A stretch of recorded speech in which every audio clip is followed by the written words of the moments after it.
नमस्कार दोस्तों, स्वागत है आप सभी का आपके अपने YouTube channel study on it पर। हिंदी का जो प्रैक्टिस सेट नंबर 4 है उसको आज हम लोग सॉल्व करेंगे। तो बहुत ही इंपॉर्टेंट प्रश्न है दोस्तों, वीडियो को अंत तक जरूर देखिएगा क्योंकि सारे ही प्रश्न बहुत इंपॉर्टेंट हैं, क्योंकि कोई भी प्रश्न कहीं से भी पूछा जा सकता है। फ्रेंड्स, यदि अभी तक आपने हमारे चैनल को सब्सक्राइब नहीं किया है तो चैनल को सब्सक्राइब कर लें। यदि आपको वीडियो अच्छा लगता है तो वीडियो को लाइक करें और हमारी नई वीडियो की अपडेट के लिए जल्द से जल्द बेल आइकन को भी प्रेस कर लें ताकि हमारी नई वीडियो की अपडेट आप तक जल्द से जल्द आ सके। चलिए फ्रेंड्स, सॉल्व करते हैं टॉप 20 क्वेश्चन जो सन 2023 में एसएससी जीडी में पूछे गए थे। बहुत इंपॉर्टेंट प्रश्न है दोस्तों, चलिए सॉल्व करते हैं। पहला प्रश्न है, दिए गए वाक्य के किस भाग में त्रुटि है? दिए गए वाक्य के किस भाग में त्रुटि है? वाक्य है, केवल आप ही यह काम निपुणता से कर सकते हैं। वाक्य क्या है? केवल आप ही यह काम निपुणता से कर सकते हैं। ऑप्शन नंबर ए यह काम, ऑप्शन नंबर बी केवल आप ही, ऑप्शन नंबर सी निपुणता से, ऑप्शन नंबर डी कर सकते हैं। तो इस सेंटेंस के किस भाग में जो है गलती है वो आपको बताना है। यह काम बिल्कुल सही लिखा है, निपुणता से ये भी बिल्कुल सही लिखा है, डी कर सकते हैं ये सही लिखा है। वाक्य क्या होगा? केवल आप ही, केवल जो है यहाँ पर नहीं होगा, केवल नहीं होगा, आप ही यह काम निपुणता से कर सकते हैं, केवल जो है नहीं होगा, ये हो जाएगा स्पष्ट वाक्य। तो इसमें क्या गलत है? केवल आप ही, केवल आप ही जो है वो गलत है, तो ऑप्शन नंबर बी जो है इसका सही आंसर हो जाएगा। अगला प्रश्न, दिए गए वाक्य का वह भाग ज्ञात करें जिसमें कोई त्रुटि है। दिए गए वाक्य का वह भाग ज्ञात करें जिसमें कोई त्रुटि है। वाक्य है, साहित्य की नींव का आधार जीवन है, इसी नींव का साहित्य की दीवार खड़ी होती है। साहित्य की नींव का आधार जीवन है, इसी नींव का साहित्य की दीवार खड़ी होती है। ऑप्शन नंबर ए साहित्य की दीवार खड़ी होती है, ऑप्शन नंबर बी इसी नींव का, ऑप्शन नंबर सी साहित्य की नींव का, ऑप्शन नंबर डी आधार जीवन है। तो इसमें पढ़ने में क्या गलती आपको लग रही है? साहित्य की नींव का आधार जीवन है, इसी नींव, यहाँ पर का नहीं होगा, इसी नींव पर होगा, इसी नींव पर साहित्य की दीवार खड़ी होती है। तो इसमें से कौन सा ऑप्शन सही हो जाएगा? इसी नींव का, इसी नींव का जो है वो इसमें गलत है। साहित्य की नींव का आधार जीवन है, इसी नींव पर साहित्य की दीवार खड़ी होती है, तो यहाँ पर का की जगह पर होगा, तो ऑप्शन नंबर बी इसका सही आंसर हो जाएगा। अगला प्रश्न है, स्थावर का विलोम कौन सा है? स्थावर का विलोम शब्द कौन सा है? ऑप्शन नंबर ए चंचल, ऑप्शन नंबर बी जड़, ऑप्शन नंबर सी स्थिर, ऑप्शन नंबर डी जंगम। तो स्थावर शब्द का विलोम कौन सा है इसमें से? तो वो हो जाता है जंगम। स्थावर का जो विलोम शब्द होता है वो जंगम होता है। जड़ का विलोम शब्द जो होता है वो चेतन होता है। चंचल का विलोम शब्द स्थिर होता है, तो स्थिर का विलोम शब्द क्या हो जाएगा? तो स्थिर का विलोम शब्द हो जाएगा चंचल। तो चंचल का विलोम शब्द स्थिर, जड़ का चेतन, स्थिर का चंचल, जंगम का स्थावर। तो ऑप्शन नंबर डी इसका सही आंसर हो जाएगा। अगला प्रश्न है, अमर और कबीर मित्र हैं, विकल्पों में कौन सा इस वाक्य में रेखांकित मित्र शब्द का पर्यायवाची शब्द नहीं है? अमर और कबीर मित्र हैं, विकल्पों में कौन सा इस वाक्य में रेखांकित मित्र शब्द का पर्यायवाची शब्द नहीं है? तो आपको बताना है इसमें से मित्र का पर्यायवाची कौन सा नहीं है। ऑप्शन नंबर ए मीत, ऑप्शन नंबर बी रहना, ऑप्शन नंबर सी सहचर, ऑप्शन नंबर डी दोस्त। तो मीत जो है वो भी मित्र का पर्यायवाची होता है, सहचर जो है वो भी मित्र का पर्यायवाची होता है, और दोस्त जो है वो भी मित्र का पर्यायवाची होता है। रहना जो है वो मित्र का पर्यायवाची नहीं होता है, तो ऑप्शन नंबर बी जो है इसका सही आंसर हो जाएगा। अगला प्रश्न है, आत्मजा का पर्यायवाची शब्द है। आत्मजा का पर्यायवाची शब्द है, ऑप्शन नंबर ए सूत, ऑप्शन नंबर बी अंबा, ऑप्शन नंबर सी तन्या, ऑप्शन नंबर डी भार्या। तो आत्मजा का पर्यायवाची शब्द कौन सा हो जाता है? आत्मजा का जो पर्यायवाची शब्द है वो हो जाता है तान्या। आत्मजा का पर्यायवाची शब्द तान्या होता है। सूत का जो पर्यायवाची होता है वो तनय होता है, लड़का होता है और पुत्र होता है। अंबा का जो पर्यायवाची होता है वो माँ होता है, जननी होता है और धात्री होता है। कन्या का जो पर्यायवाची होता है वो आत्मजा होता है, वो तो आपको पता ही है। और भार्या का जो पर्यायवाची होता है पत्नी होता है, दारा होता है, बेगम होता है। आत्मजा का पर्यायवाची शब्द तन्या, ऑप्शन नंबर सी जो है इसका सही आंसर हो जाएगा। अगला प्रश्न है, लंबोदर शब्द के लिए उचित वाक्यांश है। लंबोदर शब्द के लिए उचित वाक्यांश है, ऑप्शन नंबर ए जिसका हाथ लंबा हो, ऑप्शन नंबर बी जिसका उदर लंबा हो, ऑप्शन नंबर सी जिसकी गर्दन लंबी हो, ऑप्शन नंबर डी जिसका दाढ़ लंबा हो। तो लंबोदर शब्द के लिए उचित वाक्यांश के लिए एक शब्द क्या होगा? लंबोदर शब्द जो होता है जिसका उदर लंबा हो, जिसका उदर लंबा हो उसे लंबोदर कहते हैं। ऑप्शन नंबर बी इसका सही आंसर हो जाएगा। अगला प्रश्न है, दिए गए विकल्पों में से उस विकल्प का चयन करें जो नीचे दिए गए मुहावरे का अर्थ व्यक्त करता है। प्रश्न है, दिए गए 4 विकल्पों में से उस विकल्प का चयन करें जो नीचे दिए गए मुहावरे का अर्थ व्यक्त करता है। मुहावरा है भागीरथी प्रयत्न। ऑप्शन नंबर ए प्रयास न करना, ऑप्शन नंबर बी उनकी कोशिश, ऑप्शन नंबर सी थोड़ा प्रयास, ऑप्शन नंबर डी भारी कोशिश। भागीरथी प्रयत्न मुहावरे का अर्थ क्या होता है? वो होता है भारी कोशिश। भागीरथी प्रयत्न मुहावरे का जो अर्थ होता है वो होता है भारी कोशिश। तो ऑप्शन नंबर डी इसका सही आंसर हो जाएगा। अगला प्रश्न है,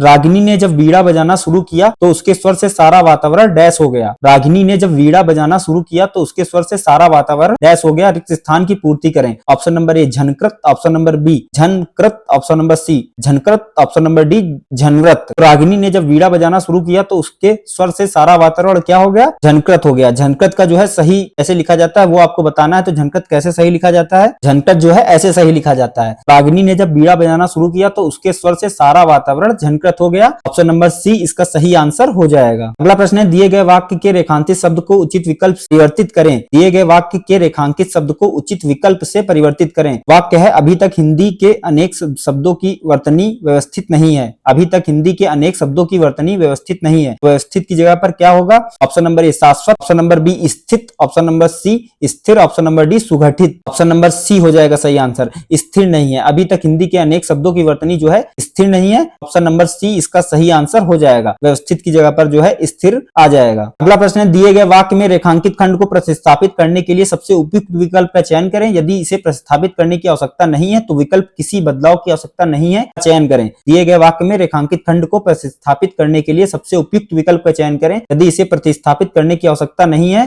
तो विकल्प किसी बदलाव की आवश्यकता नहीं है का चयन करें। वाक्य है, गंदे पानी की समुचित निकासी का प्रबंध न होने के कारण समस्त गांव की जनसंख्या परेशान है। गंदे पानी की समुचित निकासी का प्रबंध न होने के कारण समस्त गांव की जनसंख्या परेशान है। ऑप्शन नंबर ए गांव की समस्त जनसंख्या परेशान है। ऑप्शन नंबर बी समस्त गांव की जनसंख्या परेशान है। ऑप्शन नंबर सी सारे गांव की जनसंख्या परेशान है। ऑप्शन नंबर डी किसी बदलाव की आवश्यकता नहीं है। तो गंदे पानी की समुचित निकासी का प्रबंध होने के कारण समस्त गांव की जनसंख्या परेशान है, इसकी जगह पर क्या हो जाएगा, प्रबंध होने के कारण समस्त गांव की जनसंख्या परेशान है। ये तो सेम है, ये तो नहीं होगा। प्रबंध न होने के कारण सारे गांव की जनसंख्या परेशान है, ये भी नहीं होगा। बदलाव की आवश्यकता है, ये भी नहीं होगा। तो गंदे पानी की समुचित निकासी का प्रबंध न होने के कारण गांव की समस्त जनसंख्या परेशान है। क्या, गांव की समस्त जनसंख्या परेशान है। ऑप्शन नंबर ए इसका सही आंसर हो जाएगा। अगला प्रश्न है, निम्नलिखित विकल्पों में से किस एक वाक्य में क्रिया संबंधी अशुद्धि है। निम्नलिखित विकल्पों में से किस एक वाक्य में क्रिया संबंधी अशुद्धि है। ऑप्शन नंबर ए आप वहां जाने सकेंगे। ऑप्शन नंबर बी मैंने उस पत्र पर हस्ताक्षर कर दिए। ऑप्शन नंबर सी उसका कहना था कि आप उसे जानते हैं। Option number D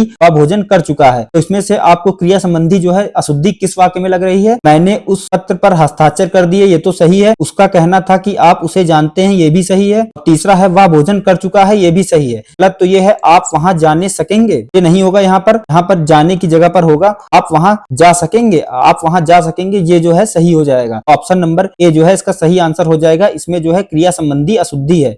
option number ए इसका सही आंसर हो जाएगा। अगला प्रश्न है, निम्नलिखित विकल्पों में से किस एक वाक्य में गुणवाचक विशेषण का उचित प्रयोग नहीं किया गया है। निम्नलिखित विकल्पों में से किस एक वाक्य में गुणवाचक विशेषण का उचित प्रयोग नहीं किया गया है। ऑप्शन नंबर ए कर्मवीर बौना है। ऑप्शन नंबर बी वह लंबा है। Option number C Shiv Shankar की शर्ट काली है। Option number D Suresh Kerala में पढ़ता है। इसमें से गुणवाचक विशेषण का उचित प्रयोग किसमें नहीं किया गया है। कर्मवीर बौना है तो इसमें तो गुण बताया जा रहा है कि कर्मवीर जो है बौना है, तो इसमें तो गुणवाचक है। वह लंबा है, इसमें भी गुण बताया जा रहा है कि वह लंबा है, ये भी गुणवाचक है। तीसरा क्या है, शिव शंकर की शर्ट काली है, तो इसमें भी गुण ही बताया जा रहा है कि शिव शंकर की शर्ट कैसी है, काली है, तो ये भी सही हो जाता है। ऑप्शन नंबर डी है सुरेश केरल में पढ़ता है, तो ये तो एक साधारण सा वाक्य है, इसमें किसी का गुण नहीं बताया जा रहा है, वो तो केरल में पढ़ता है, सुरेश केरल में पढ़ता है, इसमें गुणवाचक विशेषण का उचित प्रयोग नहीं हुआ है। ऑप्शन नंबर डी इसका सही आंसर हो जाएगा। गुणवाचक विशेषण होता क्या है, वे शब्द जो किसी व्यक्ति वस्तु के गुण दोष रंग आकार अवस्था स्थिति स्वभाव दशा दिशा स्पर्श गंध स्वाद आदि का बोध कराएं।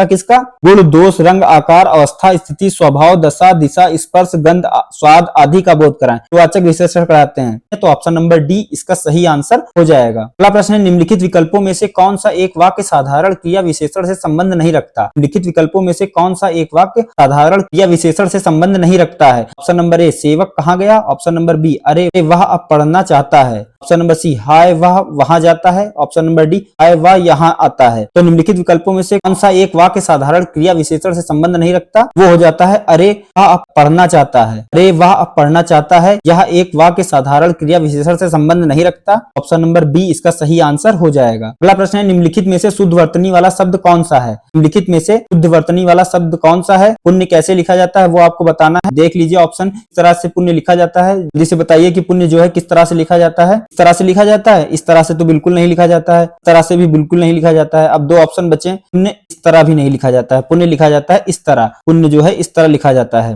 ऑप्शन नंबर ए इसका सही आंसर हो जाएगा। अगला प्रश्न है, कौन से विकल्प में विशेषण से भाववाचक संज्ञा शब्दों के त्रुटि है। ऑप्शन है चतुरा मीठा दुबला। ऑप्शन नंबर बी लड़कपन मित्रता बुढ़ापा। ऑप्शन नंबर सी गर्मी सर्दी नरमी। ऑप्शन नंबर डी ममत्व, अपनापन, इकट्ठा। तो दिए गए विकल्पों में चतुरा, मीठा तथा दुबला, कौन सा चतुरा, मीठा तथा दुबला विशेषण से बने भाववाचक संज्ञा शब्दों में त्रुटि है? इसमें विशेषण से बने भाववाचक संज्ञा शब्दों में त्रुटि किसमें किसमें है? तो चतुरा, मीठा, दुबला जो है विशेषण से भाववाचक संज्ञा शब्दों में बने त्रुटि है। तो ऑप्शन नंबर ए जो है इसका सही आंसर हो जाएगा। अगला प्रश्न एक पैराग्राफ है जो आपको पता ही होगा कि 5 नंबर का एक पैराग्राफ आता है जिससे रिलेटेड 5 क्वेश्चन आते हैं, जो कि सॉल्व करना बहुत ही इंपॉर्टेंट है। अगर इसको आपने सॉल्व कर लिया तो आपके 5 नंबर जो है पक्के हो जाते हैं। इसको जो है आपको सॉल्व करना बहुत ही आवश्यक है। देख लेते हैं पैराग्राफ क्या है और पहला प्रश्न क्या है। पहला प्रश्न है रिक्त स्थान 1 की पूर्ति के लिए सबसे उपयुक्त विकल्प का चयन करें। तो पहले पैराग्राफ पढ़ लेते हैं। बच्चों का अपहरण करना, उन्हें बेचना अथवा उनसे जबरदस्ती मजदूरी करवाना डैश अपराध है। बच्चों का अपहरण करना,